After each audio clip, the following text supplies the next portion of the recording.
Dear students, good morning. आज दिनांक 16 अक्टूबर 2020, worksheet number 45 आपको मिली है। तो आज का जो आपका टॉपिक है वो fifth lesson periodic classification chapter से ही है। और आज का जो टॉपिक है वो है मेंडलीव क्लासिफिकेशन, जो एलिमेंट्स का चल रहा था उसके अचीवमेंट्स और उसकी लिमिटेशंस को आज हम डिस्कस करेंगे।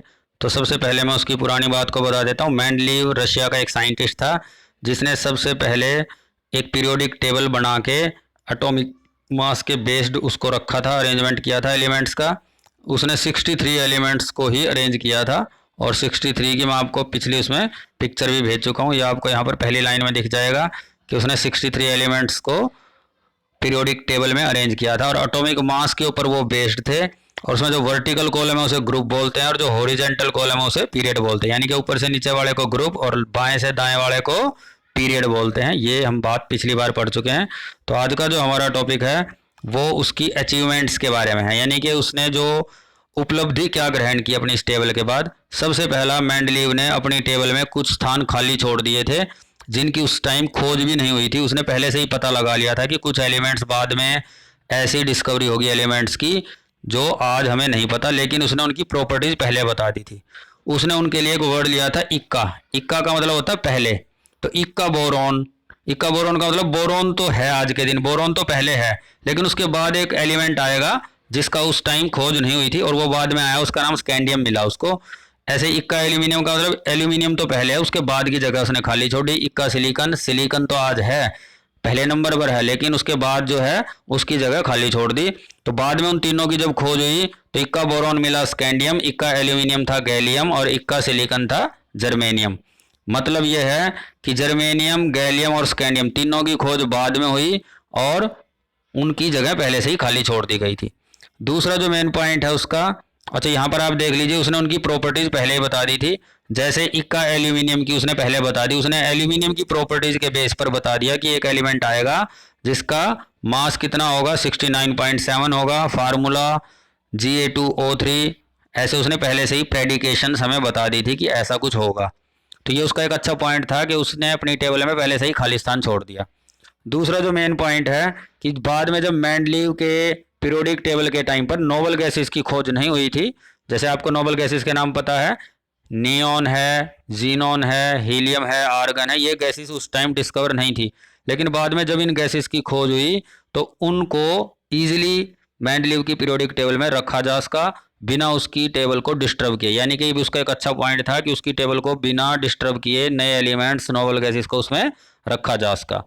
और इसमें लास्ट में पॉइंट फिर से रिपीट किया है कि मेंडलीव ने जो भी एलिमेंट्स अपनी टेबल में रखे थे उन सब के उसने ऑक्साइड और हाइड्राइड के फॉर्मूले बना के देखे थे। ये मैं आपको पिछली पूरी वर्कशीट में समझा चुका हूँ।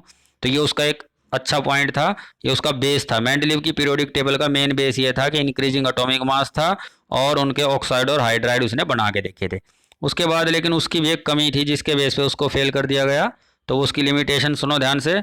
सबसे पहली जो उसकी लिमिटेशन है मेंडलीव की पीरियोडिक टेबल की, कि वो हाइड्रोजन को सही पोजीशन पर नहीं रख पाया। हाइड्रोजन की प्रॉपर पोजीशन वो इसलिए नहीं रख पाया क्योंकि जो हाइड्रोजन है उसकी प्रॉपर्टीज दो जगह मैच करती थी। सबसे पहली एल्कली मेटल से। एल्कली मेटल का मतलब जो सबसे पहला जिनके बाहर वाले में एक इलेक्ट्रॉन है मेटल्स में, जैसे सोडियम है, पोटेशियम है, उन जैसी प्रॉपर्टीज हाइड्रोजन में होती हैं।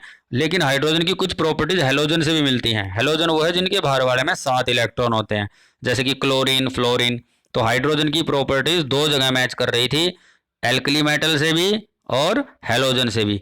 तो वो ये डिसाइड नहीं कर पाया कि इसको प्रॉपरली कहाँ पर रखा जा सके, तो वो उसको प्रॉपर पोजीशन नहीं दे पाया हाइड्रोजन को। दूसरा जो मेंडलीव की कमी थी कि वो आइसोटोप्स की पोजीशन को एक्सप्लेन नहीं कर पाया। आइसोटोप क्या होते हैं, जैसे आपको याद होगा कार्बन के आइसोटोप्स की अगर हम बात करें तो उनका एटॉमिक नंबर तो बराबर होता है, लेकिन मास नंबर एक का 12 है मान लीजिए और एक का 14 है। और जो मेंडलीव की पीरियोडिक टेबल है वो इस पर बेस्ड थी, एटॉमिक मास पर बेस्ड थी। तो एटॉमिक मास में 12 वाली जगह पर अगर कार्बन रख दिया तो इस 14 वाले कार्बन को कहाँ रखा जाए, इस बात को एक्सप्लेन नहीं कर पाया। लेकिन बाद में जब नई मॉडर्न पीरियोडिक टेबल आई वो एटॉमिक नंबर पर बेस्ड थी और एटॉमिक नंबर में कोई समस्या नहीं है क्योंकि कार्बन, कोई भी कार्बन का आइसोटोप हो, सभी का एटॉमिक नंबर तो 6 है, तो एक ही जगह पर कार्बन आ जाएगा।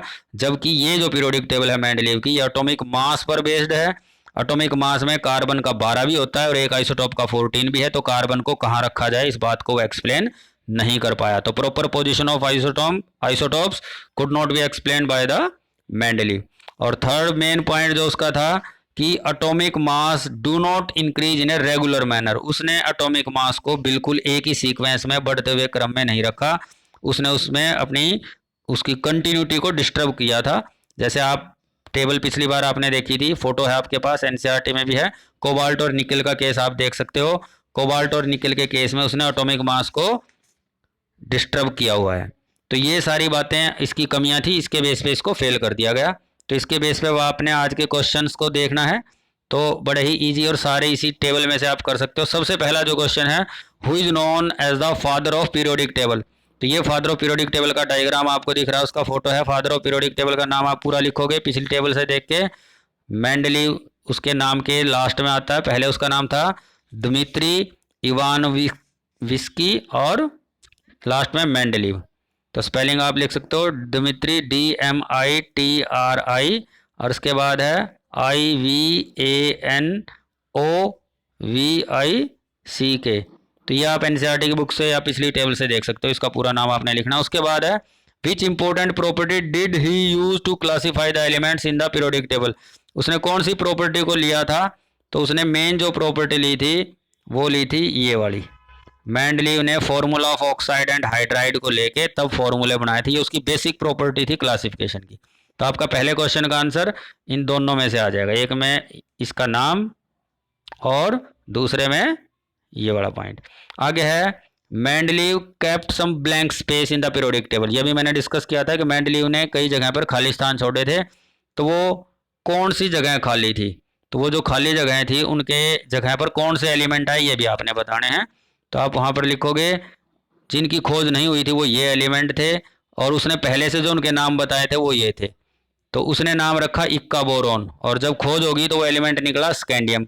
उसने नाम रख दिया पहले से इक्का एल्यूमिनियम और बाद में उसका नाम रखा गया गैलियम। उसने नाम रख दिया पहले से इक्का सिलिकन और बाद में उसका नाम मिला जर्मेनियम। तो इसको आप कैसे सॉल्व करोगे, इसने पूछा है नेम दोज एलिमेंट, तो कौन से एलिमेंट्स का आपने नाम लिखना है जिनकी खोज उस टाइम नहीं हुई थी। तो पहले आप इन तीनों के नाम लिखोगे और उसके बाद and what were the name given by them, उसने क्या नाम दिए थे, ये तीनों नाम उसने दिए थे, तो आपने अलग अलग लिखने हैं। उसके बाद आपका क्वेश्चन नंबर 3 पे आ जाइए, which achievement right the achievement of Mendeleev periodic table. ये तो क्लियर कट यहाँ पर पूरी अचीवमेंट्स लिखनी है आपने, यहाँ से लेकर यहाँ तक की पूरी अचीवमेंट्स ये सारी लिख देनी है आपने। और नेक्स्ट क्वेश्चन, ये आपका कौन सा क्वेश्चन हो गया, 3rd। इसके बाद 4th में उसने पूछा लिमिटेशंस, तो ये पूरी लिमिटेशंस आपने लिख देनी है, इसमें से मैंने भी एक्सप्लेन की थी, आपका 4th हो गया। और लास्ट है Mendeleev could not assign a correct position of hydrogen in his periodic table why. Mendeleev hydrogen को प्रॉपर पोजीशन क्यों नहीं दे पाई, ये आपका पहला पूरा पॉइंट है जो आपने यहाँ सल्फर तक भी लिखना है और उसके बाद लाइक हेलोजन से लेकर लास्ट तक लिखना है। इसमें यह बात बताई है कि हाइड्रोजन पीरियोडिक टेबल में मेंडलीव इसलिए नहीं एक्सप्लेन कर पाया क्योंकि इसकी प्रॉपर्टीज एल्कली मेटल से भी रिजेंबल करती थी और हेलोजन से भी। एल्कली मेटल की तरह वो ऑक्सीजन सल्फर से रिएक्शन करती थी, हेलोजन की तरह वो मेटल और नॉन मेटल से भी रिएक्शन करता हाइड्रोजन। तो हाइड्रोजन दो जगह अपनी प्रॉपर्टीज मैच करवा रहा है, इस बात को एक्सप्लेन नहीं कर पाया, इसीलिए मेंडलीव की पीरियोडिक टेबल भी फेल हो गई। उसके बाद अगली आपको जो वर्कशीट मिलेगी उसमें मॉडर्न पीरियोडिक टेबल को एक्सप्लेन किया जाएगा जो कि आज तक वैलिड है, और उसी के बेस पे आपको केमिस्ट्री इजी लगती है। अगर आप उसकी प्रॉपर्टीज समझ जाओगे तो केमिस्ट्री को आप सिस्टमेटिक ढंग से समझ सकते हो।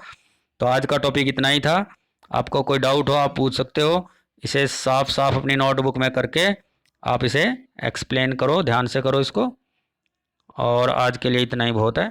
Thank you very much.